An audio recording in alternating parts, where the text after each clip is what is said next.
ఈరోజు మనం నేర్చుకోబోతున్న పాఠం పేరు మన ప్రార్థన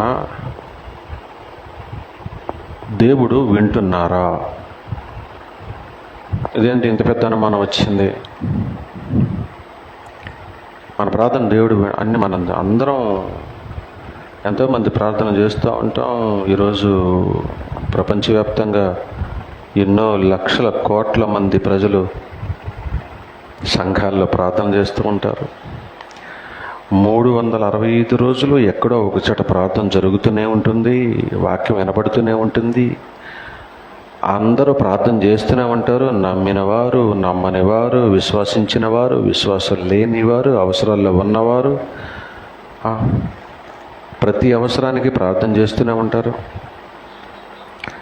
మనకి కోకొల్లలుగా ప్రార్థన చేసేవాళ్ళు కనపడుతూనే ఉంటారు ఎక్కడ చూసినా సరే క్రైస్తవ్యంలో. మరి ముఖ్యంగా ఈ ఆదివారం అయితే ఎక్కడెక్కడ వాళ్ళంతా మిగతా 6 రోజులు ఎక్కడ ఉంటారో తెలియదు. కానీ ఇప్పుడు కలుగుల్లోంచి వచ్చే ఎలుకల్లాగా లేదంటే చీమల పుట్టల్లాగా ఎక్కడెక్కడి నుంచో వచ్చే సంఘాలన్నీ నింపుతూ ఉంటాయి, నిండిపోతూ ఉంటారు. విపరీతంగా సంఘాలన్నీ అరుపులతోటి ప్రార్థనలతోటి కళకళలాడుతూ ఉంటాయి. అయితే మనం చేసే ప్రార్థన, అందరి ప్రార్థన దేవుడు వింటున్నారా లేరా అనేది ఈరోజు మనం కొంచెం పరిశీలించుకోవాల్సిన పరిస్థితి వచ్చింది. ఎందుకు వచ్చింది అంటే, రాను పరిస్థితులు అల్లకల్లోలంగా తయారవుతూ ఉన్నాయి సమాజంలో. ఎందుకంటే మనం వాక్య ప్రకారం చేస్తే జరిగే అవమానాల కంటే వాక్య విరుద్ధంగా మనకు తోచినట్టుగా, మన ఊహకి తోచినట్టుగా పరిచర్య చేయడానికి వెళుతూ ఉన్న క్రమంలో అనేక మంది విశ్వాసం లేని మనుషుల్ని మనం ప్రేరేపింపజేసి వాళ్ళకి కోపం తెప్పించి వాళ్ళ చేత మనం పొందుకునే అవమానాలే ఎక్కువ ఉన్నాయి. అందువల్ల దేవుడు అంటున్నారు, నీ ప్రార్థన నాకు వినపడేటట్టుగా చేస్తున్నావా, లేకపోతే నీకు నచ్చినట్టుగా చేస్తున్నావా, ఎంతకాలమైనా నువ్వు పద్ధతి మార్చుకోవా లేదా అని ఈరోజు మనల్ని ప్రశ్నిస్తూ ఒక పాఠం నేర్పుతున్నారు. మన ప్రార్థన ప్రభువు లేదా దేవుడు వింటున్నారా లేదా పరిశీలించుకున్నాం. ప్రార్థన అంటే ఆల్రెడీ మీకు తెలుసు, మనం దేవునితో మాట్లాడటం అనే సంగతి. ప్రార్థన అంటే ఏంటి? మనం దేవునితో మాట్లాడటం. మరి దేవునితో మనం మాట్లాడేటప్పుడు మన మాటలు ఎలా ఉండాలి, ఎంత హొందగా ఉండాలి, ఎంత జ్ఞానయుక్తంగా ఉండాలి అంటే ఆశ్చర్యం వేస్తుంది. చాలామందికి అర్థం కాదు. ముందు వాక్యం చదువుకున్నాక ప్రభువు ఏం చెప్పారో మనం ఎలా ఉన్నామో అర్థం చేసుకోవడానికి ముందు కొనసాగు. ఒకసారి మీరు మత్తయి సువార్త తీయండి, 6వ అధ్యాయము. ఈరోజు మన పాఠం 5 నుంచి 15 వరకు ఉంటాయి ఈ సంగతుల్లో. అందులో కొన్ని మాటలు ఈరోజు మనం నెమరు వేసుకుందాం. మత్తయి సువార్త 6వ అధ్యాయము 5వ వచనం ప్రారంభం చదవండి ఒకసారి. మరియు మీరు ప్రార్థన చేయనప్పుడు వేషధారుల వలె ఉండవద్దు, మనుషులకు కనబడవల్లని సమాజ మందిరములలోను వీధుల మూలల్లోనూ నిలిచి ప్రార్థన చేయడం వారికి ఇష్టము, వారు తమ ఫలము పొంది ఉన్నారని నిశ్చయముగా మీతో చెప్పుచున్నారు. ప్రార్థన చేసేటప్పుడు ఎలా ఉండాలో, మన ప్రార్థన ఎలా ఉంటే ఆయన వింటారో చెప్తున్నారు. మీకు ఒక ఉదాహరణ చెప్తాను, దీన్ని వివరించబోయే ముందు. మీరు ఒక అర్జీ రాసుకున్నారు, నాకు ఇల్లు లేదయ్యా అని ఒక ఎంఆర్ఓకి, లేదంటే ఒక స్థలం కావాలని ఒక కలెక్టర్కి. ఎలా వెళతారంటే లెటర్ తీసుకొని ఎలా వెళతారు? టక్ వేసుకొని 2 జేబులు చేతిలో పెట్టుకొని ఇసిరేస్తారా లెటర్ని? ఒక అర్జీ రాసుకున్నారు తెల్ల కాగితం మీద, బీదవాడిని, ఇల్లు లేనివాడిని, లేదంటే విధవరాల్ని, భర్త లేడు, లేదంటే పిల్లలు బోలెడు మంది ఉన్నారు, చెట్టు కింద ఉంటున్నాను, నాకు ఒక ఇల్లు, ఒక గుడిసే, ఒక స్థలం వేయండి అయ్యా అని ఒక లెటర్ రాసుకున్నారు, అర్జీ పెట్టుకున్నావు. ఎంఆర్ఓ ముందు, కలెక్టర్ ముందు ఎలా అడుగుతావు? ఎంత వినయంగా మన బేదరికము, మన అవసరం మన మాటల్లోనూ మన ముఖంలోనూ చూపిస్తాంగా. అంతే కదా?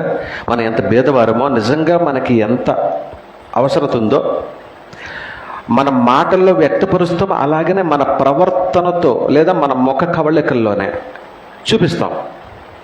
అప్పుడు ఎదుటివాడికి జాలిపడి, అవునా, ఎదుటివాడికి జాలిపడి అది నిజంగానే అనిపించి మన ప్రవర్తనని, మన మాటని బట్టి ఆయన మన అవసరాన్ని బట్టి, అవునా, మనకు కావాల్సింది ఏదో సిద్ధపరుస్తారు, శాంక్షన్ చేస్తారు.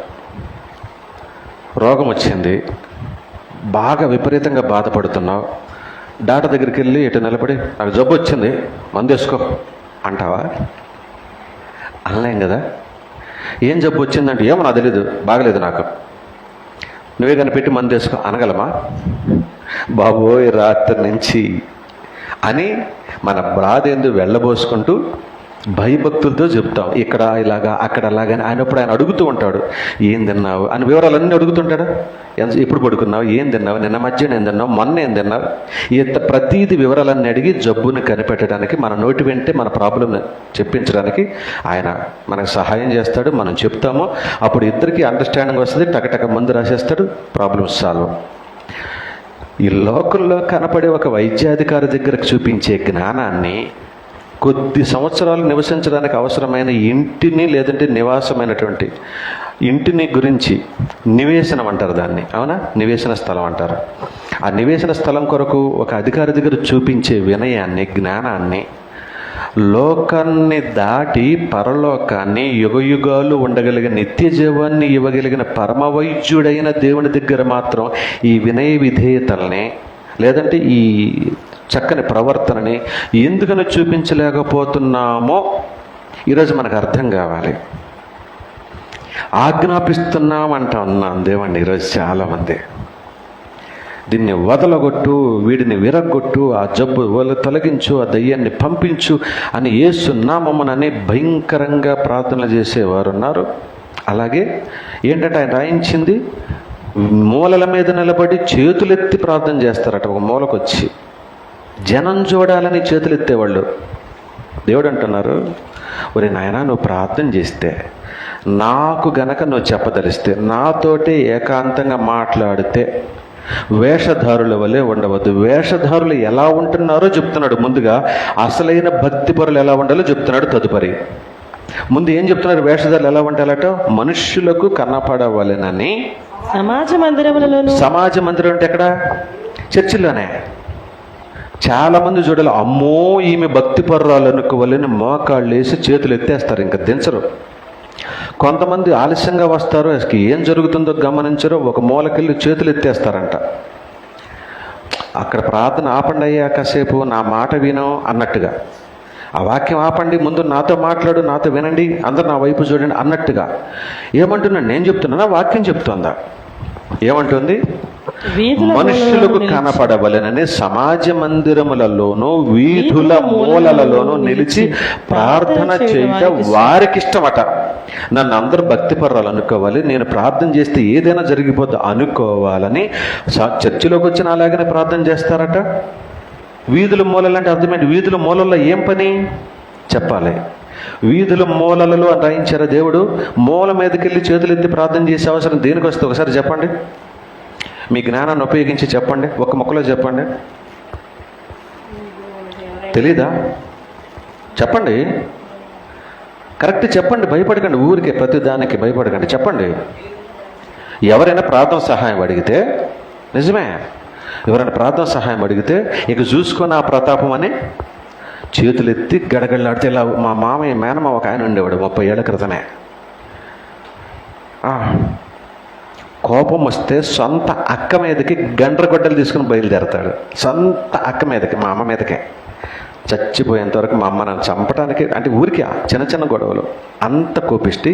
కానీ ప్రార్థన వస్తే గడగడలాడుతూ ఇట్లా ఊపుతూ నడు రోడ్డు మీద నిలబడి వచ్చేవాళ్ళు పోయేవాళ్ళు, ఏమైంది అని కనుక్కునేవాళ్ళు. చిన్నప్పుడు మేము భయపడేవాళ్ళు ఆయన చూస్తే. ఇప్పుడు అర్థమవుతుంది అది నటన, దొంగ అని, దొంగ భక్తుడు అని. అలా నిలబడతారట చాలామంది, చేతులు ఎత్తేసి ప్రార్థనలు చేస్తూ వీధుల మూలల మీద నిలబడి, లేదంటే సమాజ మందిరాల్లో కూడా.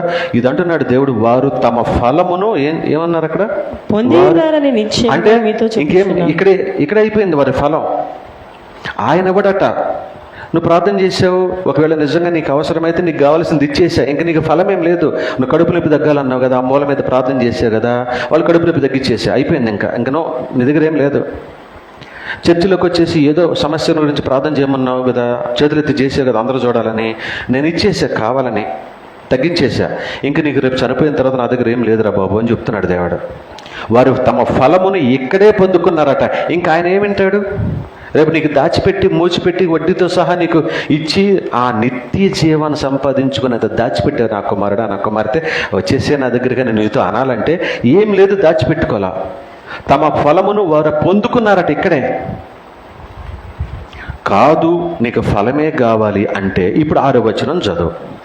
నీవు ప్రార్థన చేయనప్పుడు నీ ప్రార్థన ప్రభువు వినాలంటే ఇప్పుడు మీరు అడగొచ్చు, చెప్పండి, ముందు చదవండి, చెప్తాను. నీవు ప్రార్థన చేయనప్పుడు నీ గదిలోనికి వెళ్ళి తలుపు వేసి రహస్యమందున నీ తండ్రికి ప్రార్థన చేయము. అప్పుడు రహస్యమందు చూచు నీ తండ్రి నీకు ప్రతిఫలం ఇచ్చును. ప్రార్థన చేసేటప్పుడు నీ గదిలోనికి వెళ్ళి తలుపులు వేసుకుని ప్రార్థన చేయమంటున్నారు దేవుడు. అదేంటి ఇప్పుడు మీరు అడగొచ్చు, అంటే ఇక్కడ చర్చిలో ప్రార్థన చేసే పని లేదా? చక్కగా ఇంట్లో వండేసి తలుపులు వేసుకొని ప్రార్థన చేసుకుంటే అమ్మయ్య ఇప్పటికి అయిపోద్ది, చర్చికి వెళ్ళే పని లేదు, కానుకలు వేసే పని లేదు, ఆ చిరిగిపోయిన 10 రూపాయల నోటు కూడా మనకే ఉంటుంది. అమ్మయ్య ఈ డజన్ అరటిపాయలు కూడా మన దగ్గర ఉంటాయి అని అనుకుంటున్నారా? ఇది వ్యక్తిగత ప్రార్థన గురించి. నీ ప్రార్థన ప్రభు వినాలంటే చేయాల్సిన పని ఇది. ఇది సమాజ క్షేమం కోసం, సంఘ క్షేమం కోసం అందరూ కలిసి ఇక్కడికి రావాల్సిందే. ఇక్కడ కూడా మనుషులు చూడాలని చేయకూడదు. మేము చూస్తాం, ఆహో భలే చేస్తుంది అక్క, భలే చేస్తాడు అన్నయ్య, భలే పాడతారు పాటలను మేము అనుకుంటాం అంతే. ఆ మందిరం అయిపోగానే, ఆ రోజు ఆరాధన అయిపోగానే బయటికి వెళ్ళగానే మేము మర్చిపోతాం, కానీ ప్రభువు మర్చిపోడు. అంటే నీ ప్రార్థన కానీ నీ ప్రవర్తన కానీ హృదయపూర్వకమైనదై ఉండాలనే విషయాన్ని మీకు జ్ఞాపకం చేస్తున్నాను. ఒకవేళ నేనే గనక వినాలనుకుంటే నీ ప్రార్థన, నీ అవసరత తీరాలనుకుంటే మనం చేసే పెద్ద పెద్ద పొరపాట్లు ఇవే. మళ్ళీ చాలామందికి మన అవసరాలు తీరకపోవటానికి, మన సమస్యలు ఇంకా పరిష్కరించబడకపోవటానికి, మన అప్పులే కావచ్చు, తిప్పలే కావచ్చు, జబ్బులే కావచ్చు, లేదంటే ఏదైనా కావచ్చు, ఇంకా పరిష్కారం కాకపోవడానికి కారణం ఏంటి తెలుసా మీకు? మనలో చాలామందికి వ్యక్తిగత ప్రార్థన లేదు. ఈ మాట అంటే అబ్బో మీరు కాబట్టి చేస్తున్నారు, మీరే పరిశుద్ధులని మనం అనుకుంటాం అంతే. కానీ వాస్తవంగా వ్యక్తిగత ప్రార్థన అది ప్రతి ఒక్కరికి అవసరం. ఇంతకుముందు కూడా మీకు జాముల ప్రార్థన సందర్భంలో చెప్పాను మీకు. ఎంతమంది గుర్తుందా? మరి నాకైతే తెలియదు. జాముల ప్రార్థన గుర్తుందా? వేకుజామునే లేచి భార్య, ఇంటి యజమానురాలు పిల్లలందరిని కూర్చోబెట్టుకొని, యజమానులైనా రాత్రి మరలా పడక వెళ్ళబోయే ముందు, ఈ విధంగా ప్రతి సందర్భంలోనూ ప్రార్థన అనేది మనల్ని బలపరిచే ఆయుధం, ప్రభువుతో బంధాన్ని గట్టిపరిచే ఆయుధం. మన బంధాన్ని ఏ కేసీపీ సిమెంట్, మాచర్ల సిమెంట్ కాదు ఇది, లేదంటే ఇంకొక సిమెంట్ కాదు, దీనికంటే ఇంకా బలమైనది. ఈ సిమెంట్ కూడా ఒకసారి గట్టిపడిన తర్వాత కూడా పెద్ద శుద్ధి, దాన్ని ఏమంటారు? భలే తెలిస్తే మనకి, మాలాటుతో పగిలిపోద్ది ఈ ఇంత పెద్ద సిమెంట్ అయినా సరే, అవునా? కానీ ఎవడు కొట్టినా మలాటి కంటే పెద్ద శక్తివంతుడు అపవాది కదా. వాడు కొట్టినా కూడా పగలగొట్టలేని ఆత్మీయ బంధం ఎవరితో ముడిపడుతుందంటే వ్యక్తిగత ప్రార్థనతో అతికించబడిన వాడికి. వ్యక్తిగత ప్రార్థనతో దేవునితో బంధాన్ని పెనవేసుకున్న వాడికి ఎవడు విడదీయలేడు. వాడి అన్ని అడిగినట్టు ఇచ్చేస్తాడు.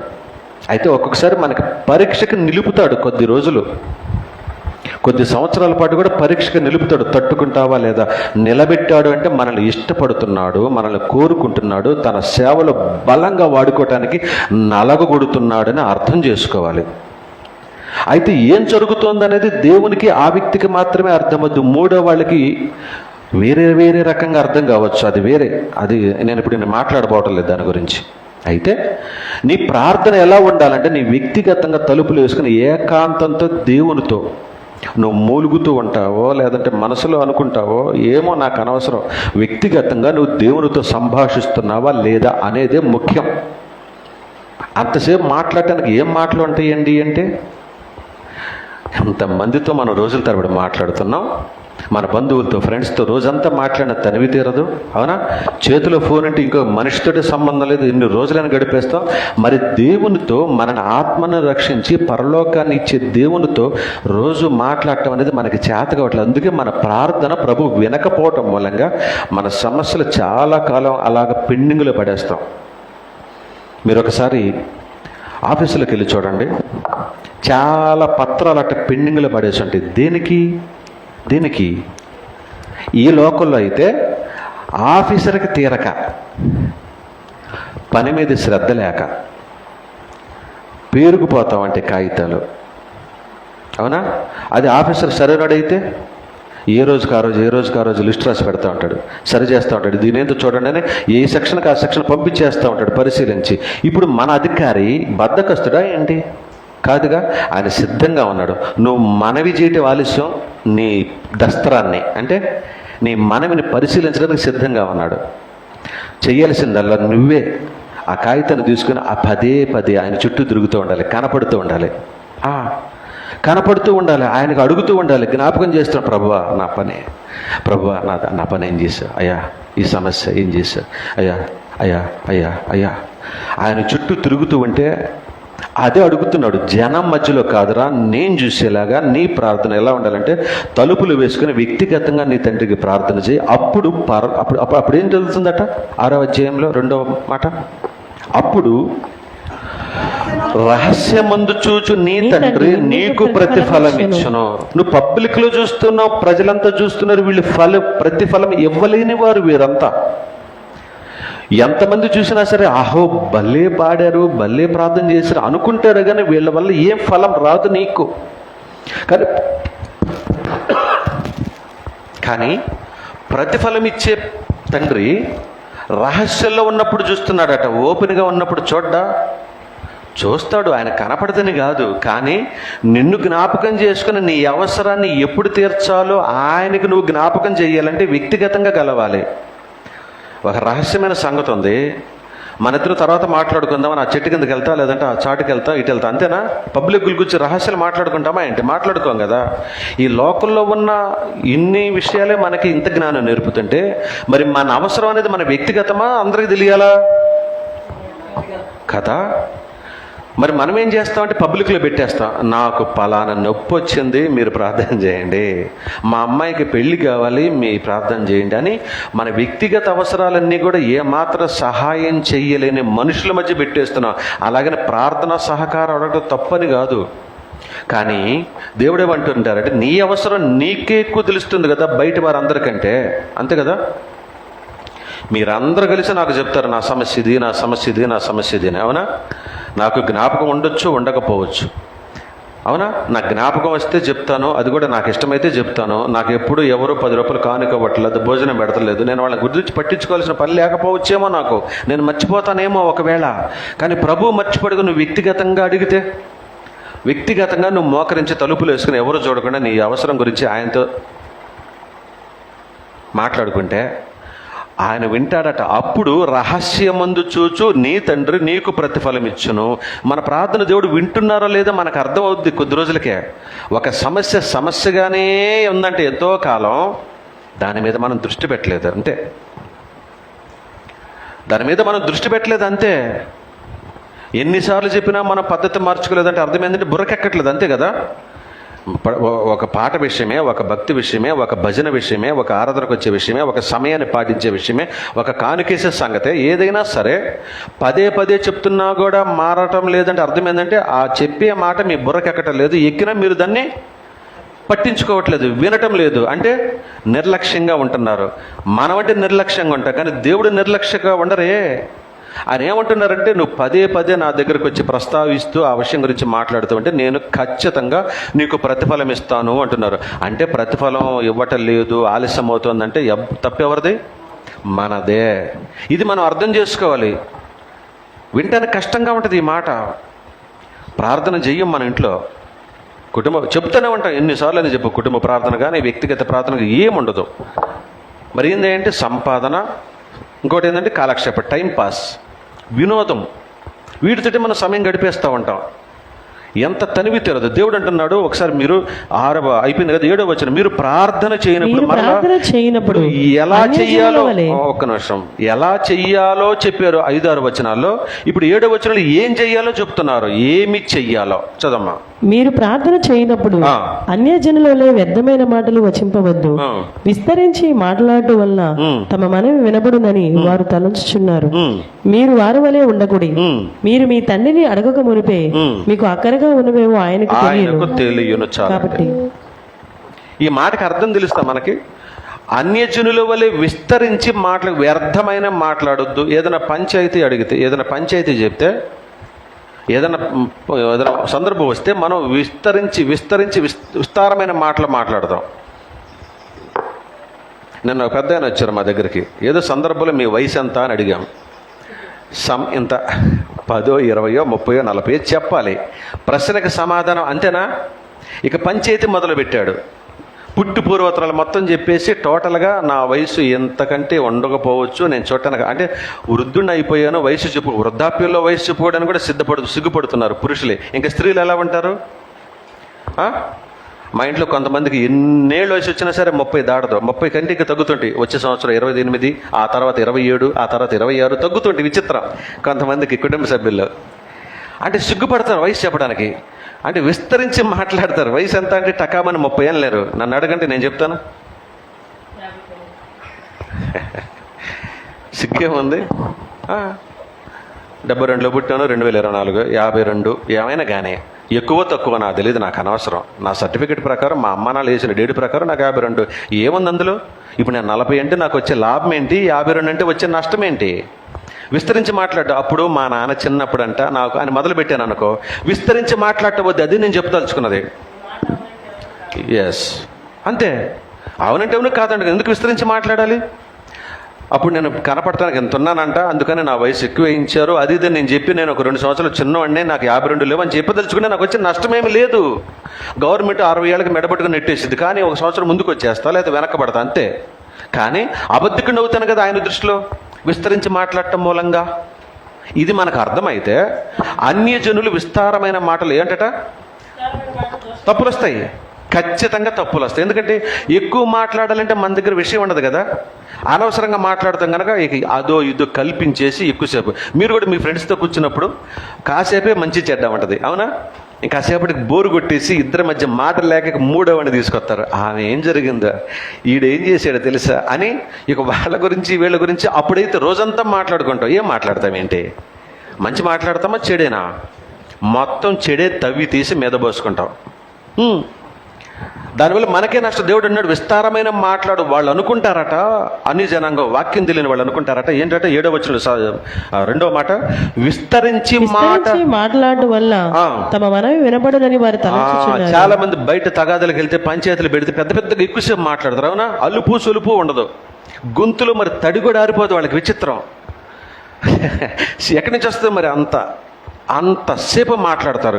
అలా మాట్లాడటం మూలంగా తమ మాటలు అందరూ వింటారు, అబద్ధాన్ని కూడా నిజం చేయగలమని వాళ్ళు అనుకుంటారట. వాళ్ళు అనుకొని, కానీ దేవుడు అంటారు నేను అంత అమాయకుడిని కాదు కదా. ఒక విషయాన్ని పదే చెప్పినంత మూలంగా నిజం అబద్ధం అవుద్దా? లోకంలో కావచ్చేమో ఒక చోట, ఎందుకంటే సాక్ష్యాధారాలు ప్రతి చోట అందుబాటులో ఉండవు కాబట్టి. కానీ పైనుంచి పెద్ద కన్నుతో చూసే దేవుడు ముందు మనం విస్తరించి మాట్లాడితే ఒప్పించలేం కాబట్టి దేవుడు అంటున్నాడు మీరు వారి వలె ఉండకండి. చాలామంది ప్రార్థనలు చేయమంటే మైకిస్తే గంట చేస్తారు. ఏం జరుగుతుందో ఏం వింటున్నారో, మిగతా వాళ్ళు ఎలా ఉన్నారో, పడిపోయారా, ఏం పట్టించుకోరు వాళ్ళు. కొంతమంది మైకిస్తే పాటలు పగలగొట్టేస్తుంటారు, మైకులు పగిలిపోయేలాగా పాడుతుంటారు. వింటున్నారా లేదా? ఉండదు. మీరు వారిలాగా ఉండకండి. మీరు ఏం చేయాలంటే మీరు విస్తరించి మాట్లాడదు. మీరు ఏమంటున్నారంటే 8వ వచనం, మీరు మీ తండ్రిని అడగక మునిపే మీకు అక్కరగా ఉన్నలేదు ఆయనకు తెలుసు. మనం అడగక ముందే ఆయనకు తెలుసు అంట. మరి అడగమంటే దేనికయ్యా? నీకు తెలుసుగా అంటే మాగుందే. బుజ్జోడికి చిన్నోడికి పొద్దున్నే ఫీజు కట్టాలని తెలియదు మనకి, నెల వస్తుంటే, అవునా? వెంటనే కట్టేస్తా మామూలుగా అయితే. కానీ కొంతమంది తండ్రులు ఉంటారు, బిడ్డ నన్ను అడగాలి, నేను వాడికి కడుతున్నాను, వాడికి తెలియాలి, మా నాన్న నా ఫీజు కట్టాడో అని సంతోషం ఎగరాలి. వాడికి ఆకలి వేస్తుంది, ఇడ్లీ పెట్టించాలో లేదంటే చాక్లెట్ కొనిపించాలని తెలుసు కదా. కానీ వాడు అడిగేదాకా ఉంటే దీనికి నీకు ఆనందం. డాడీ చాక్లెట్ అంటే కాస్త మారం చేయించుకొని గారాబం చేసుకొని అప్పుడు వాడికి చాక్లెట్ కొనిస్తే వాడు బల్బు ఎట్ట మతాబులాగా వెలిగిపోతాడు. ఒక మతాబు అంటే తెలుసా మీకు? పండగలో కలుస్తామే మనం. మతాబులు ఎంత వెలుగు వస్తాయి, సురసుర మనకి పెద్ద టాప్ అని ఎంత వెలుగు వస్తుంది, అలా వెలిగిపోద్ది బిడ్డ మొక్క. అప్పుడు తండ్రికి మనసులో ఎంత ఉత్సాహం, ఎంత ఆనందం ఉంటుందంటే ఆ మొక్కను చూసి ఆ బిడ్డ మొక్కల్లో ఉండే ఆనందాన్ని, ఆ క్షణం చేపు ఆనందం చూడటానికి తండ్రి ఎన్ని గంటలు ఎదురు చూస్తాడు. మన కన్న తండ్రి కూడా అదే సంతోషాన్ని చూడాలని మన ముందు విషయం చెప్తున్నాడు. మరి మీరు అడగంటారా, నేను ఇస్తాను. వ్యక్తిగతంగా తలుపులు వేసుకుని అడగంటారా, జనం ముందు షో చెయ్యకండి, నాకు నచ్చటం లేదు అని బ్రతిమలాడు చెప్తున్నాడు. మీ ప్రార్థన నేను వినను ఇలా చేస్తే. అన్ని జనులకు విస్తరించి మరి ఎక్కడి నుంచి గంటల తరబడి మాట్లాడతావా? మాట్లాడితే ప్రేమ ఉంటే అయ్యే వస్తాయి. ప్రేమ ఉంటే అయ్యే వస్తాయి కదా మాటలు. వస్తాయా రావా? ఇప్పుడు టీవీలకు అతుక్కుపోయామో, ఒకప్పుడు టీవీలతో ఉన్నామేంటి? టీవీ లేని రోజుల్లో గంటల తరబడి రాత్రి వరకు మాట్లాడుకున్న సందర్భాలు ఉన్నాయి. ఆ మాట ఈ మాట మాట్లాడుకుంటే అందరూ కలిసి వండుకొని తిని సంతోషంగా పడుకునేవాళ్ళు. అవునా? ఇప్పుడు టీవీలు వచ్చాక ఇది ఆక్రమించేసిన టీవీలు స్థానం ఇప్పుడు ఫోన్లు వచ్చేసి ఇది మరీ అందరూ దూరం చేసేసింది, అది వేరే. కానీ ఇప్పటికి కూడా నువ్వు మాట్లాడాలనుకుంటే కుటుంబ సభ్యులతో మాట్లాంటాయా లేవా? ఉంటాయి. మాకైతే ఫోన్లు కూడా లేవు, టీవీ కూడా లేదు. నేను ఫోనే వాడిని, ఇంట్లో మాట్లాడుకుంటేనే వంట వినేవాళ్ళు ఉండాలే కానీ ఎందుకు లేవు? మరి ఈ మనుషులతోటి ఇన్ని మాటలుంటే మన ఆత్మలను రక్షించే మన కన్న తండ్రికి, మన శరీరాన్ని పోషించే మన తండ్రికి, మనల్ని కాపాడే మన తండ్రితో మాట్లాడుకోవడానికి మాటలు ఉండవా? ఎందుకుండవు? ఒకసారి నువ్వు కూర్చో, ఏకాంతంగా ఎన్ని వస్తాయి మాటలు. ఆ ఆనందాన్ని లేదా ఆ సందర్భాన్ని అనుభవించటం చేతగాకపోవటం మూలంగా, అందులోకి వెళ్ళకపోవటం మూలంగా ఆ రుచి మనకు తెలియటం లేదు, అంతే. రుచి తెలిస్తే అర్థమవుద్ది మనకి, ఈ రుచించటంలా. కాబట్టి మీరు ఇలాగా ప్రార్థన చేయండి అని యేసుక్రీస్తు వారు మన ప్రార్థన నేర్పుతున్నారు. ఎందుకు ఈరోజు ఈ సందర్భం అంటే, ఈ మధ్య ఎక్కడికి వెళ్ళినా సరే చాలామందికి ప్రార్థన తెలియటంలా. ఎవరికి చెయ్యాలో తెలియటం లేదు, ఎంతసేపు చేయాలో తెలియటం లేదు, ఎంతసేపు అనే దానికి అర్థం లేదు. ఎందుకంటే మన అవసరం అంటే ఎంతసేపైనా మాట్లాడుకోవచ్చు దేవునితో. మొన్న ఒకరోజు ఒక పెద్ద మీటింగ్కి గెస్ట్గా పిలిచారు. వాస్తవంగా వాక్యం మాట్లాడతారేమోనని ఇచ్చే ఇల్లా. ఎవరో ఒక దైవజనుడిని పిలిచాడు, రాయలసీమ నుంచి వచ్చాడు. అతగాడు చెప్తున్నాడు, నాకైతే ఎంత బాధేసిందంటే, ప్రతి సందర్భాన్ని దేవుడితో చెప్తాడట, మంచి పద్ధతే. కానీ ఎలా చెప్తాడంటే, ఇందాక మీకు చెప్పానే, పోషకొచ్చినట్టుగా మొదలుపెట్టి పుట్టు పూర్వోత్తరాల గురించి మొత్తం చెప్తాడట. ఎంతసేపైనా చెప్తాడట. విసుగు విరామం లేకుండా చెప్తాడంటే చెప్తూనే ఉంటాడట. అది ప్రార్థన అట, దేవునితో అనుబంధం అట. ఏది? బయలుదేరిన కానించి పడుకోబోయేంత వరకు ప్రతి సందర్భాన్ని ఆయనతో, ఇలా జరిగింది ప్రభువా, నేను ఇలా కూర్చున్నాను ప్రభువా, ఇలా గాలి పీల్చాను ప్రభువా, ఇది ప్రభువా, అది ప్రభువా. దీన్ని విసిగించడం అంటారు, నసపెట్టడం అంటారు కదా. దేవునితో మాట్లాడాలంటే నీ హృదయపూర్వకంగా నీ సమస్యలు ఆయనతో చెప్పుకోవడానికి, లేదా ఆయన వాక్యం నువ్వు వినటానికి ఈ రెండు జరగాలి. కాసేపు నీ మాటలు చెప్పు, ఆయన వింటాడు. కాసేపు ఆయన చెప్పి ఆయన బోధ చదువు, కొన్ని పేజీలు బైబిల్ చదువు, ఆయన నీతో మాట్లాడతారు. మరలా నీకు బోరు కొట్టిందనుకో, కాసేపు ఆయనతో మాట్లాడు, ప్రార్థన అంటారు దాన్ని. ఆయనతో మాట్లాడి వినిపించుకో, బోధ అంటారు దాన్ని. ఇలా ఉండాలి కానీ నసబెట్టినట్టుగా పెడతామంటారు. కాబట్టి మీరు ఎలాగో ప్రార్థన చెయ్యండి అని ప్రార్థన నేర్పుతున్నారు మనకి. ఇప్పటికీ దాన్ని ఇదే ప్రార్థన అనుకొని మనకి ప్రార్థన నేర్పే మొట్టమొదటి సన్నివేశం అది. ఎలా చెయ్యాలో మనకి ప్రార్థన నేర్పుతుంటే చాలా సంఘాల్లో దీన్ని ఏం ప్రార్థన అంటారు? పరలోక ప్రార్థన అంటారు దీన్ని. ఇది చెయ్యకపోతే కొన్ని సంఘాల్లో ఇక ముగింపు ఉండదు. అంటే వ్యక్తిగతంగా మన హృదయపూర్వకంగా మాట్లాడే విషయాలను పక్కన పెట్టేసి ప్రభు నేర్పిన ప్రార్థన అలవాటు కొద్దీ ఆల్రెడీగా వచ్చేసింది కదా, 4 చివరే ఉంటుంది కదా, ఇలా దీన్ని ముగించేసేస్తారు అంతే. ఇంకా అక్కడ మనకు హృదయం ఎక్కడ పనిచేస్తుంది, ఆత్మ ఎక్కడ పనిచేస్తుంది, మన అవసరం ఏం చెప్తున్నాం? లేదా ఆయన చెప్పింది చేయాలంట. ఎవరు చెప్పారా? ఇది ప్రారంభంలో మనకు నేర్పారు. అసలు ప్రార్థన తెలియదు, ఏం చెప్పారు అక్కడ? కాబట్టి మీరు ఇలాగో ప్రార్థన చేయండి. పరలోకమందున్న మా తండ్రి, నీ నామం పరిశుద్ధపరచబడును గాక, నీ రాజ్యము వచ్చును గాక, నీ చిత్తం పరలోకమందు నెరవేరినట్లు భూమి యందును నెరవేరును గాక. మా అనుదిన ఆహారం నేడు మాకు దయచేయము. మా రుణస్థులను మేము క్షమించి ఉన్న ప్రకారం మా రుణములు క్షమించుము. మమ్మల్ని శోధనలోనికి తేక దుష్టు నుండి మమ్మల్ని తప్పించుము. మనుషుల అపరాధములను మీరు క్షమించిన ఎడల మీ పరలోకపు తండ్రియు మీ అపరాధములను క్షమించును. మీరు మనుషుల అపరాధములను క్షమింపకపోయిన ఎడల మీ తండ్రియు మీ అపరాధములను క్షమింప. ఈ మాట మనం జ్ఞాపకం చేసుకోవాలి ప్రియమైన దేవుని పిల్లలారా. ఎప్పుడు సింపుల్గా ఉంటుంది, 2 నిమిషాలు అయిపోద్దని ఈ ప్రార్థన నేర్చేసుకున్నాం. కానీ పరలోకమందున్న మా తండ్రి మంచిదే, పరలోకంలో ఉన్నాడు తండ్రి, మనందరికీ తెలుసు ఆ విషయం. నీ నామం పరిశుద్ధపరచబడుగాక, నీ రాజ్యం వచ్చుగాక అంటే ఇప్పుడు రాజ్యం రాలేదనే ఇప్పటికీ కూడా ఏం చేస్తున్నావు? ఏం అర్థమవుతుంది మనకి? ఇప్పుడు పరలోక రాజ్యం వచ్చిందా లేదా ఇక్కడికి? ఒకవేళ రాలేదంటే కనుక, వచ్చుగాకంటే ఇంకా రాలేదనగా, మరి ఇప్పుడు నువ్వు ఎక్కడున్నావు? బాప్తిసం తీసుకున్నాక నువ్వు ఏ రాజ్యంలో ఉన్నావు? ఇంకా మరి సాతాను రాజ్యంలో ఉన్నావా? ఇది ఎప్పుడు యేసుక్రీస్తు వారు పరిచర్య చేసే రోజుల్లో నేర్పిన ప్రార్థన.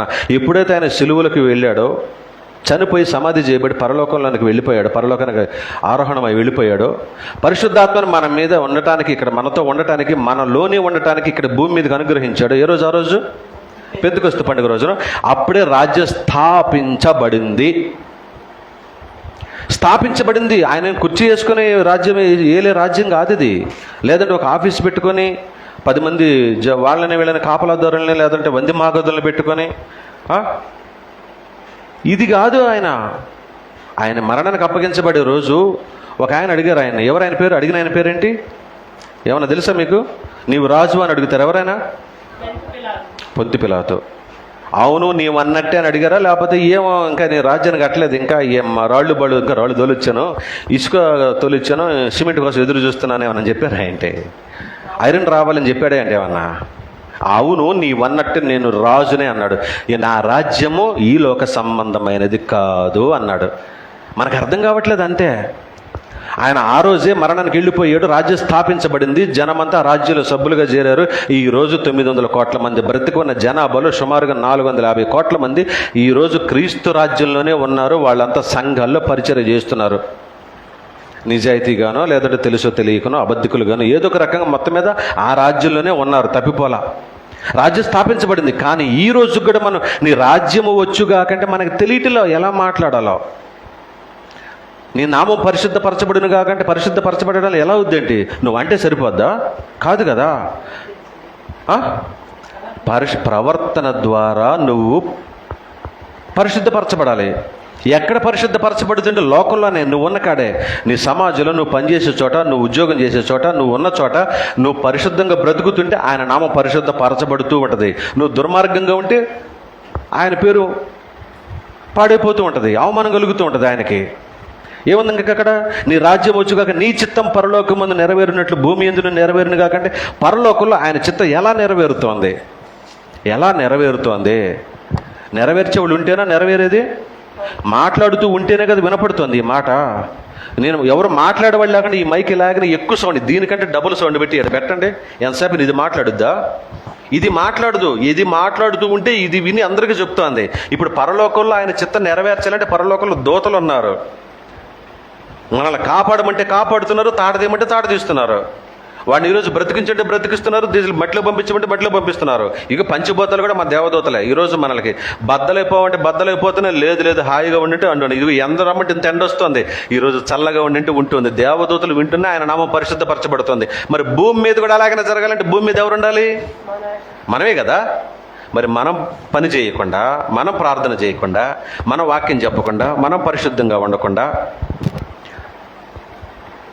మనం అసలు దేవుని మాటనే గ్రహించకుండా నీ నామం ఏంటట?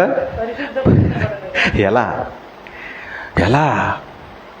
నీ చుట్టుపక్కల ఇళ్లలో వాళ్ళకి ఎవరికి వాక్యం చెప్పు, ఆదివారం తప్పితే ఈ ఏరియాలో కనపడవు. ఎప్పుడు చూసినా సరే పనుల మీద తిరుగుతూనే ఉంటావు, పని ఒత్తిడి అంటావు. ఇంక నువ్వు ఎవరికి పరిశుద్ధపరచబడేలాగా నువ్వు కనపడతావు. ఏముంది అక్కడ? ఇంకా మా అనుదిన ఆహారం నేడు మాకు దయచేమో. ఆ రోజు ప్రభు వాళ్ళకి పని చెప్పేసి, మీరు ఏం బట్టలు తీసుకెళ్ళొద్దు, చెప్పులు వేసుకుని వెళ్ళొద్దు, ఒంటి బట్టలతో వెళ్ళండి, నేను చెప్పిన కాడికి వెళ్ళండి, ఒక ఊళ్ళోకి వెళ్ళండి, ఒక ఇల్లు చూసుకోండి, అక్కడ భోజనం పెడతారు, వాళ్ళు తినండి, పరిచర్య చేయండి, ఒకవేళ వాళ్ళు పెట్టకపోతే బయటకు వచ్చి మీ కాళ్ళ దుమ్ము దులుపురండి. ఇలాంటి లెక్కలన్నీ చెప్పారు, ఒక పద్ధతులు చెప్పేశారు కదా. ఈరోజు మనం ఈ ప్రార్థన చేయొచ్చా? నిజం చెప్పండి, మీ ఇళ్ళు ఎవరికి రేపటికి బియ్యం లేవా? నెయ్యలేవా? మరి రేపటికి బియ్యం పెట్టుకొని ఈరోజు మానేదని ఆహారం మాకు ఈ రోజుకి ఆహారం ఇయ్యాయి అంటే అబద్ధమే కదా. మనం కూడా నిజంగానే ఇళ్ళు వాకిళ్ళు కట్టుకోకుండా దేవుని పరిచర్యకు వెళుతూ ఉంటే పొద్దున్నే బయలుదేరేటప్పుడు, అయ్యా నీ పని మీద బయలుదేరుతున్నా, నేను నాకు బాగా అనారోగ్యంగా ఉంది, నిన్నగాక మొన్నటి రోజు ఒక హాస్పిటల్కి వెళ్తున్నాను. వెళ్తూ ప్రార్థన చేసుకున్నా, నాకు ఈ అనుదిన ఆహారం ఏది ఈ బువ్వ కాదు, నీ వాక్యాన్ని పంచగలిగే, నీ ఆత్మీయ ఆహారాన్ని పంచగలిగితే నాకు ఒక పని ఇవ్వయ్యా, నీ చిత్తం అయితే నాకు నడిపించు అని చెప్పేసి అనారోగ్యంలో కూడా వెళ్ళా. ఒక హాస్పిటల్కి వెళ్ళేసరికి 4 అప్పగించబడ్డారు. ఏమండి అప్పగించబడ్డారా? ఎంతమంది? ఎవరు వాళ్ళు? ఆశా వర్కర్లట. నేను నర్సు గారి దగ్గరికి వెళ్ళాను, 4 ఆశా వర్కర్లు నాకు అనుదిన ఆహారం, ఇది ఈరోజు మనం చేయాల్సిన అనుదిన ఆహారం ఈ బువ్వ కాదు. నెల రోజులకి ఇంట్లో బస్తా బియ్యం పెట్టుకొని 15 రోజులకు సరిపడ కూరగాయలు ఉంచుకొని నెలంతా సరిపడ సరుకులు ఉంచుకొని నా అనుదిన ఆహారం నాకు ఏమంటే తప్పు కదా. ఈరోజు మాట్లాడాల్సిన అనుదిన ఆహారం నిజమేంటంటే, నిజంగా నువ్వు నిజమైన క్రైస్తవుడు అయితే ఈరోజు నన్ను పనికి వెళ్తున్నా ప్రభువా, నాకు పనివు, నాకు ఆహారం ఇవ్వు, నేను ఈ ఆత్మీయ ఆహారాన్ని అనేక మందికి పంచుతా. ఈ ప్రార్థన చేయి, తప్పు లేదు. కానీ బువ్వ గురించే మాట్లాడుతున్నామే, ఇది కదా తప్పు. ఇంకా ముందుకెళ్ళండి. మన ప్రార్థన దేవుడు వినేలా ఉండాలి. ఇదైతే మనం అందరం ఫెయిలే. మా ఎడల అపరాధము చేసిన వారిని ఒకసారి మీరు లోక సువార్త 11:4 చదివితే ఇంకా క్లియర్గా ఉంటుంది. అక్కడ ఒకసారి చూద్దామా. లోక సువార్త 11:4 మేము మాకచ్చి ఉన్న ప్రతి వారిని క్షమించి ఉన్నాము గనుక మా పాపమును క్షమించము, మమ్మను శోధనలకు తేకుమని పలుకడని వారితో చెప్పి. ఏం మాట్లాడమన్నాడు? నా సారీ ప్రభువా అనకూడదు. ముందు మనం సారీ ప్రభువా అని మనం అనాలంటే మనం ఇంకొకరిని క్షమించి వచ్చి ఉండాలట.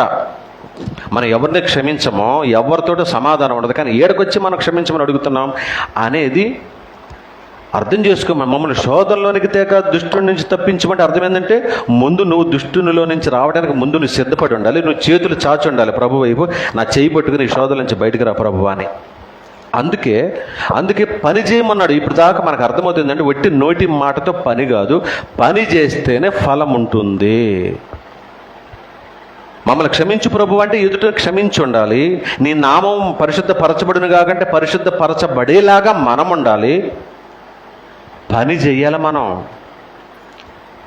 భూమి మీద కూడా ఆయన నామం ఘనపరచబడాలంటే భూమి మీద మనల్నే ఉంచాడు ఆయన ఘనపరచడానికి. నువ్వు తాగి తందనాలు ఆడుతూ రోడ్డు మీద బూతులు తిడుతూ చండాలంగా ఉంటూ నీ ప్రవర్తన సరిగా లేకుండా ఉంటే ఎలా ఘనపరచబడతాడు ఆయన? మీరు క్రిస్టియన్సా? అవునా అని ఎగతాళి చేస్తాడు అవతలి వాడు. అరే మీరు క్రిస్టియన్సా, బాగున్నారండి మీరు అంటాడు అదే నోటితో, మీరు శుభ్రంగా ఉంటే. అప్పుడు దేవుడు ఘనపరచబడతాడు. ఏది చేయాలన్నా మనమే చేయాలి. ఒకసారి మీరు రోమీయులకు రాసిన పత్రిక 2వ అధ్యాయము 6-7 చదువుతారా? రోమీయులకు రాసిన పత్రిక 2వ అధ్యాయం 6-7 ఆయన ప్రతి వానికి వాని క్రియలు చొప్పున ప్రతిఫలం ఇచ్చెను. ప్రతిఫలం ఇవ్వాలంటే పని చెయ్యాలి. ఇగో ఇక్కడ ఒక స్టాఫ్ నర్స్ ఉన్నారు, ఒక గవర్నమెంట్ టీచర్ ఉన్నారు, ఇంకా ఒక ప్రైవేట్ ఎంప్లాయీ ఉన్నారు, ఒక ఆటో వారు ఉన్నారు, ఇంకా కూలి జనం ఉన్నారు. మీరంతా మీ పనులు చేస్తే కదా మీరు సాయంత్రానికో లేకపోతే వారానికో లేకపోతే నెలకో మీకు జీతం వచ్చేది. ఊరికే వెళ్ళి కూర్చుంటే జీతం వస్తాయా? రావు కదా. మరి మనమేంటి మందిరాలకు వచ్చి ఊరికి ప్రార్థన చేస్తే భలే నైస్గా చేస్తా, పరలోకమందున్న మా కన్న తండ్రి నీ నామం నువ్వు ఇక్కడ మాత్రం శుభ్రంగా చెయ్యవు, నువ్వు ఉతకవు, నువ్వు బట్టలు ఉతకవు, కానీ బట్టలు తెల్లగా అవబడునుగాక అంటావు. ఉదయాన్నే లేచి అన్నం కూరలు ఉండవు, మీ కడుపులు నిండునుగాక అంటావు.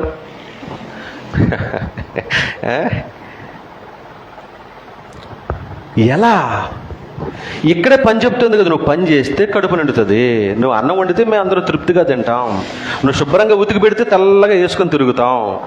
అలా కాకుండా కుప్పతొట్టులో పడేసి నీ బట్టలు శుభ్రబొగురు కాకంటే ఎలా అవుతాయి? వట్టి పళ్ళెం ముందు పెట్టేసి నీ ఆకలి తీరును కాకంటే ఎలా అవుతుంది? సేమ్ ఇదే మాట ప్రభు అడుగుతున్నాడు. నువ్వు నామము పరిశుద్ధపరచబడును కాకంటే ఎలాగవుతురా? నువ్వే పరిశుభ్రపరచాలి. నీ ప్రవర్తనతో నీ ప్రార్థన నేను వినను, ఇలా కాకపోతే ఇలా చేయకపోతే నీ ప్రార్థన నేను విననంటాడు. ఈ రేకులు కూడా దాటెళ్ళవు, ఈ మందిర పైకప్పు కూడా దాటుతావు, పరలోకం దాకా వెళ్తుంది అసలు మన ప్రార్థన. మన ప్రార్థన ప్రభు వినాలంటే మనం ఏం చెయ్యాలో చెప్తున్నారు. తలుపులు వేసుకుని చక్కగా ప్రార్థన చేయి. జనం ముందు షో చెయ్యి. మాకు నీ పని కావాలనుకుంటే నా దగ్గరకు వచ్చి మోకరించి ఊరికి కబుర్లు చెప్ప మాకు. నువ్వు పరలోకం రావాలంటే వాని క్రియలు చొప్పున ఏమన్నారు ఇప్పుడు? వాని ప్రతిఫలం ఇచ్చడానికి. ఇంకా చదవండి, 7వ వచనం చదవండి. ఓపిక ఉండాలి, ఓపిక ఉండాలి పని చేయాలంటే. ఓపిక లేకపోతే పని ఎట్లా అవుద్ది? పొద్దున మా పిల్లలు, మా కుటుంబం, మా భార్య పిల్లలు చక్కగా ఒళ్ళు ఉంచారు కాబట్టి ఆ గదులు ఇటు, ఆ మొక్కలటు, ఈ మొక్కలటు, ఆ చెత్తటు, ఇదెట్టు అదట్టు శుభ్రం అయిపోయి చూడటానికి మందిరం కానీ ఇల్లు కానీ ఉంది. అమ్మ వచ్చింది, పని చేసింది, శుభ్రం అయిపోయింది. ఇప్పుడు వీళ్ళింట్లో ఇళ్ళు, ఆ ఇంట్లో అని పడుకుంటే ఇప్పుడు ఈ మందిరంలో ఈరోజు మన దుమ్ముండేది కదా. ఉండేదా కాదా? మరి మీరు వచ్చిన శుభ్రంగా ఉందంటే ఎవరో పని చేశారు, పని చేసినందుకు శుభ్రంగా ఉంది. ఇప్పుడు మీరు కూడా ప్రభువు పని చేస్తుంటే ప్రభు నామం ఘనపరచబడుతుంది, మహిమపరచబడుతుంది. దానికి ఏం చేయాలి? ఓపిక ఉండాలి. ఓపిక లేదబ్బా ఉఫ్ అని ఊతాను అని ఉఫ్ అని ఊతేస్తే దుమ్మంతా వెళ్ళిపోద్ది అంత బయటికి. లేకపోతే ఫ్యాన్ పెడతాను, ఫ్యాన్ అనేది తిప్పుతాను, అవుద్దా? కాదు. ఓపికతో పని చేయాలి. సత్క్రియ చేయాలంటే ఓపిక ఉండాలి. ఓపిక ఉంటే పని చేయగలం, పని చేస్తే ప్రతిఫలం వస్తుంది. సత్క్రియను ఓపికగా చేయొచ్చు. చదవండి. మహిమను ఘనతయు అక్షయతను వెతుకువారికి అక్షయతను వెతుకు వారికి నిత్య జీవమునిచ్చెను. నిత్య జీవం ఇచ్చేది ఎవరికి ఇస్తారట? ఊరికి వచ్చి కూర్చొని వెళ్ళిపోయే వాళ్ళకి ఎవడు ఆయన? మీరు అనుకుంటున్నారేమో అంతే. అది మీకైనా నాకైనా ఒకటే రూలు. నేను ఊరికే షోజు బ్రహ్మాండంగా మాట్లాడుతున్నాను మీతో, అబ్బో సూపర్గా మాట్లాడుతాను. ఇంట్లోకి పోయి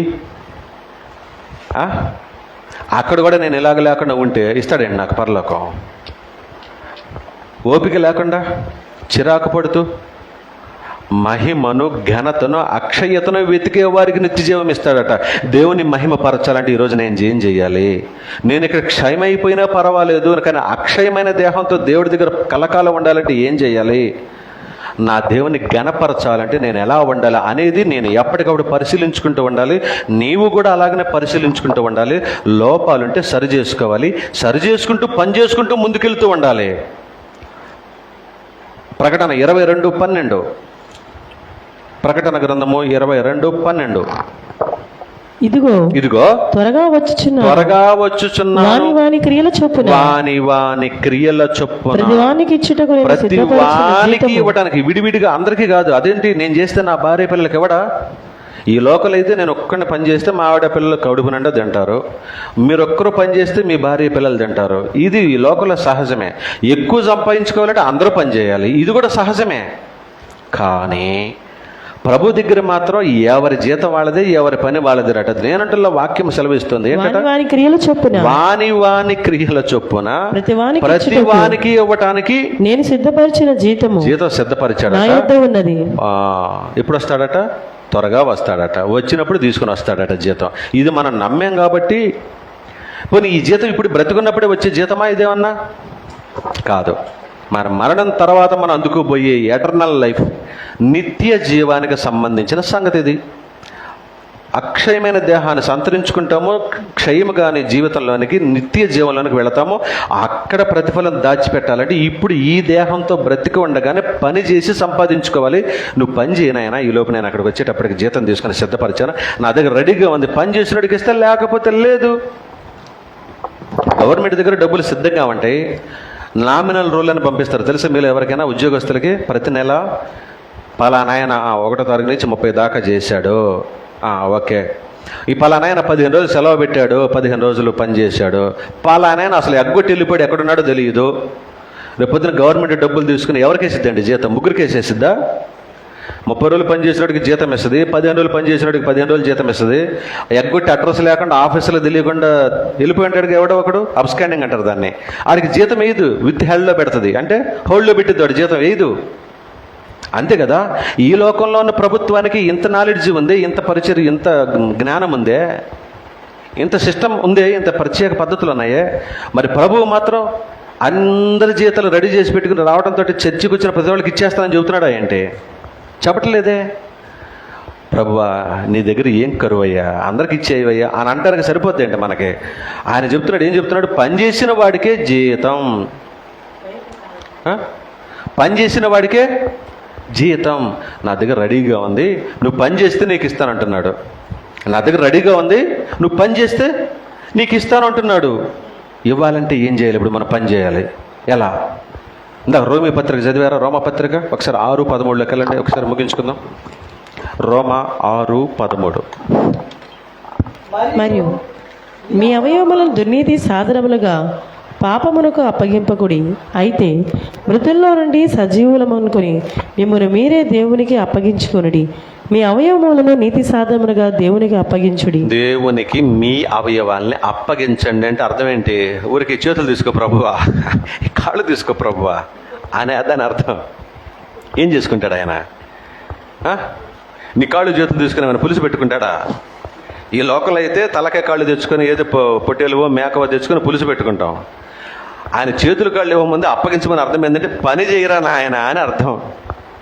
నీ చేతితో 10 మందికి అన్నం పెట్టు, అది మంచి పని. నీ కాళ్ళతో 10 మందికి సువార్తను ప్రకటించడానికి ప్రయాణం చేయి, అది మంచి పని. నీ కష్టార్జితంతో 10 మందికి ఆశీర్వదించేలాగా ఆశీర్వాదన వాచనాలు ప్రకటించే వారికి, నిజాయితీ కలిగిన సువార్తను ప్రకటించే వారికి తోడ్పడు. లేదా నువ్వే పని చేయి, నువ్వే ప్రకటించు. ఏదైనా నువ్వు పని చేయి. నీ అవయవాల్ని దేవుని పనిలో నలగొట్టు. మన పొద్దుస్తూ మనం మన పనిలో నలగొడుతున్నాం. అలసిపోయి చెమట గార్చేసి ఇంటికి వచ్చి పడుకుంటున్నాం. అలసిపోయానండి పనిలోనని, మంచిదే, అలవద్దని నేను అంటలా. కానీ మరి పరలోకం వచ్చేంతగా ఏం పని చేయాలి, చేస్తే కదా అది కూడా. ఈ లోక సంబంధమైన పనులు అలసిపోతున్నావు, ఓకే. ఈ శరీరానికి విశ్రాంతి తీసుకుంటున్నావు, ఓకే, అది కూడా డబుల్ ఓకే. మరి ఈ దేహం మట్టిలోకి వెళ్ళిపోయిన తర్వాత నీ ఆత్మకి విశ్రాంతి మరింత ఎక్కువ అవసరం కదా, అవునా? నా యొద్దకు రండి నీకు విశ్రాంతి ఇస్తానని చెప్తున్నాడు కదా 11:26. ఎక్కడది? మత్తయి సువార్త. అదే కదా మనం చదువుకుంటాం. సమస్త జనులారా, చదవండి ఒకసారి తీయండి. సమస్త జనులారా. ఏ సమస్త జనులారా? నా యొద్దకు రండి, ప్రయాసపడి భారం మోసుకొనుచున్న సమస్త జనులారా, నా యొద్దకు రండి, నేను మీకు విశ్రాంతి కలుగుజేతును. చదవండి. నేను సాత్వికుడును దీన మనస్సు గలవాడును కనుక మీ మీద నా కాడి ఎత్తుకోమంటున్నాడు. ఏంటి ఆ కాడి అంటే, నీ బతికుండగానే నీ శరీరంతో ఆయన కాడిని మోస్తూ ఆయన సువార్తను ప్రకటిస్తూ ఆయన 3.5 సంవత్సరాలు పరిచర్య చేసి చనిపోయేటప్పుడు ఆ బాధ్యత మీకు అప్పగించాడు. ఈరోజు 2000 సంవత్సరాల తర్వాత ఈరోజు నీ దాకా వచ్చింది. ఈ కాడి నీ భుజం మీద ఎత్తుకోమంటున్నాడు. నీ పాపానికి విశ్రాంతి ఆయన ఇస్తానంటున్నాడు. నా పని నువ్వు చేయమంటున్నాడు. నీ కాడెత్తుకొని నువ్వు పని చేసేయాల్సిన బాధ్యత నీదే. ఇదే దీనికి అర్థం. నీ అవయవాళ్ళని దుర్నీతికి అప్పగించమాకండి. నేను సినిమాలు చూస్తా, షికార్లు చూస్తా, ఫోన్లు చూస్తా, వ్యభిచారం చేస్తా, అది చేస్తా, ఇది చేస్తా, ఒకప్పుడు చేసేసి అయిపోయింది. దేవుళ్ళకి వచ్చాక కూడా ఈ అవయవాలకి ఈ పని వదిలేసేయాలి. ఇంకా ఇప్పుడు దాకా చేసిన ఈ లోక సంబంధమైన పనులన్నీ వదిలేసి ఇప్పుడు ప్రత్యేకమైన పని ఉంది. ఏంటంటే దేవుని పని, దేవుని పరిచర్య. ఇందాక మనం చదువుకున్నాం కదా, కొరింథీ మొదటి పత్రిక 11:28 ఈ దీన్ని తిని త్రాగువాడు ఆయన వచ్చు వరకు ఆయన మరణమును ప్రచురించుతారు. క్లియర్ అయిపోతుంది. ప్రకటించకుండా ఊరికే వచ్చి కూర్చుంటే ఉపయోగం లేదు, అర్థమవుతుంది. మరి ఎప్పుడు చెప్పాలి? ఇంకెంతకంటే ఏం చెప్తారు దేవుడు? నా పని చేయండి, నా పని చేయండి, అప్పుడు మీ ప్రాణములకు విశ్రాంతి. అప్పుడు మీ ప్రాణం పని చేస్తే అప్పుడు ప్రాణాలకు విశ్రాంతి. ఇంటికి వచ్చేసాం, ఎండలో తిరగబడొచ్చి పని చేసి వచ్చాం, చెమట్లు కార్చుకుంటూ ఇంటికి వచ్చాం. ఇంటికి రాగానే భార్య ఎదురొచ్చి చల్లటి కొండలో నీళ్ళు, ఫ్రిడ్జ్లో నీళ్ళు అయ్యో ఒకటి ఎదురొచ్చి చక్కగా చెమట తుడిచి 4 చెంబులు ఒంటి మీద నీళ్లు పోసి ఒక గుక్కడి మంచినీళ్ళు ఇచ్చింది అనుకో, ప్రాణంకి ఎంత విశ్రాంతి ఉంటుంది, అవునా? ఇప్పుడు భార్య లేనివాడు బతికేంటి? భార్య లేనాడు బతికేంటి చెప్పండి? ఇంటికి వచ్చాక వాడే పని చేసుకోవాలి, ఆ చిరాకుతోటే ఆడే నీళ్లు తెచ్చుకోవాలి, వాడే ముంచుకొని తాగాలి. ఎంత చిరాకుగా ఉంటుంది. ఆదరించే వాళ్ళు ఒకళ్ళు ఉండాలి కదా ఇంట్లో. ఇప్పుడు మనకు ఆదరణ కర్త ఒక ఆయన ఉన్నాడు, ఆయన పరలోకంలో ఉన్నాడు. ఇక్కడ భర్త పని చేసి వస్తే భార్య విశ్రాంతినిస్తుంది, భార్య ఆదరణనిస్తుంది. ఇక్కడ రివర్స్, భార్య ఈ లోకంలో దేవుని పని చేస్తే మనకు వరుడుగా ఉన్న ఆయన విశ్రాంతినిస్తాడు. అప్పుడు మీ ప్రాణములకు ఏముంది అక్కడ? ఎవరిస్తారు? ఇక్కడ పని చేసి ఈ కట్టె నిప్పుల్లో కాలుతుందో, లేదంటే నీటిలో మునిగిపోతుందో, లేదంటే మట్టిలో మునిగిపోతుందో తెలియదు. ఆత్మ చక్కగా అలిసిపోయి దగ్గరికి పోతే రా నా బంగారు కొండ అని తీసుకెళ్ళి చక్కగా విశ్రాంతినిస్తాడట. అక్కడ విశ్రాంతి తీసుకోవాలంటే ఇక్కడ పని చేయాలి. అప్పుడు ఆయన ప్రార్థన వింటాడు, మన మొర ఆలకిస్తాడు. మనకేం కావాలో కాదు, మరి ముఖ్యంగా చెప్పాలంటే ఆయన మనకి ఏది మేలని తెలుస్తాడో అది ఇస్తాడు. మనం అడిగాయని మనకు తెలియదు. ఒకసారి మనం చెడే కోరుకుంటామేమో, మనకు అవసరం లేనియే కోరుకుంటామేమో ఒకవేళ. ఎందుకంటే మన ప్రేరేపణ అలా ఉంటుంది. మనకు అవసరం లేని అడిగి ఒకసారి పడిపోతూ ఉంటాం ఊబిలో. మనకు అవసరం లేని వాటి కొరకు ప్రయాసపడి తెచ్చుకుంటూ ఉంటాం తెప్పలో. కానీ ఆయన మనకు ఇష్టపడితే, ఆయన గనక మన దగ్గర ఉంటే, ఆయనలో గనక మనం ఎల్లప్పుడూ బంధం మన గట్టిగా ముడిపడి ఉంటే ఆయనతో, మనకి ఏది కావాలో మనకే తెలుస్తుంది. మనకేది ఇవ్వాలి మనం అడగకముందే అడగకముందే ఆయనకు తెలుసట. మీకు ఏం కావాలో ఆయనకు తెలుసు కదా అంటాడు. అంతే కదా ఇందాక మనం మత్తయి సువార్తలో చదువుకున్నాం. మనం 6వ అధ్యాయము 8వ వచనం అనుకుంటారు. ఒకసారి చూద్దాం, ముగించుకుందాం. మత్తయి సువార్త 6వ అధ్యాయము తీయండి ఒకసారి. మీరు వారి వల్లే ఉండకూడదు, మీరు మీ తండ్రిని అడగక మునిపే ఆ. మీకు అక్కరగా ఉన్నవేమో ఆయనకు చూశారా? తెలియను. ఆయనకు తెలుసు మనకేమి ఇవ్వాలో, కానీ కాకపోతే అడగాలని కోరుకుంటున్నాడు. ఆ అడగటం ఎలా ఉందంటే బ్రతిమలాడి బామాలి. నాన్నని ఎలా గారాబం చేస్తామో, నాన్నను చొక్కా పట్టుకుని నాకు పెద్ద 1,50,000 కొనివేలు అడుగుతాడు కొడుకు. బుద్ధుని కొడుకైతే గారాబం చేసి అడుగుతాడు, నా డాడీ నాకు ఆ బండి కొనిపెట్టావు ప్లీజ్ అంటాడు. చిన్న 3 చక్రాల సైకిల్ కొనిపించినప్పుడు ఎలా అడుగుతాడో ఆడుకోవడానికి, పెద్ద అయిన తర్వాత కూడా అలాగే అడుగుతాడు. నిజమైన కొడుకు గొంతు మీద కత్తి పెట్టేవాడు వాడు కొడుకు కాదులేండి, వాడు వేరే.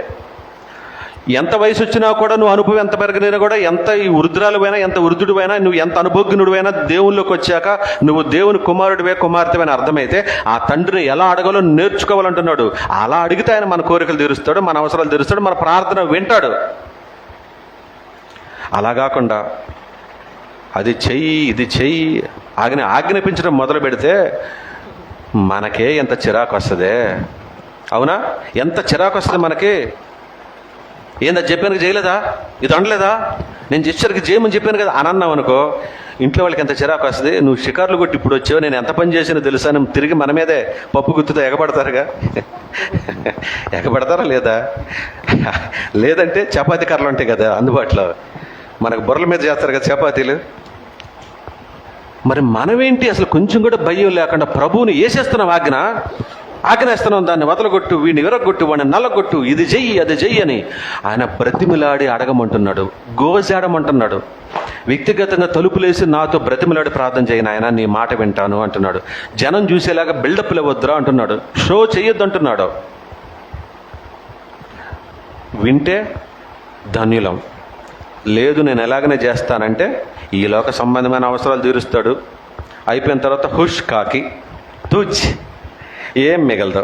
అలా కాకుండా ఆయన మన కొరకు నిత్య జీవాన్ని దాచిపెట్టి మనం చనిపోయిన వెంటనే మనకి ఇవ్వటానికి ఎదురొచ్చేలాగా ఉండాలంటే, జీతం పుచ్చుకొని ఆయన దగ్గర హ్యాపీగా ఆయనతో ఉండాలనుకుంటే మాత్రం మన ప్రార్థన ఆయన వినేలాగా ఉండాలి. అందుకు తగ్గట్టుగా సరిచేయబడటానికి దేవుడి అవకాశం ఇచ్చారు, ఇంకొక దినాన్ని మనకిచ్చారు. అర్థం చేసుకుని దీన్ని సద్వినియోగం చేసుకునే వారు ధన్యులు. దేవునికి మహిమ కలుగును గాక. అందరికీ వందనాలు.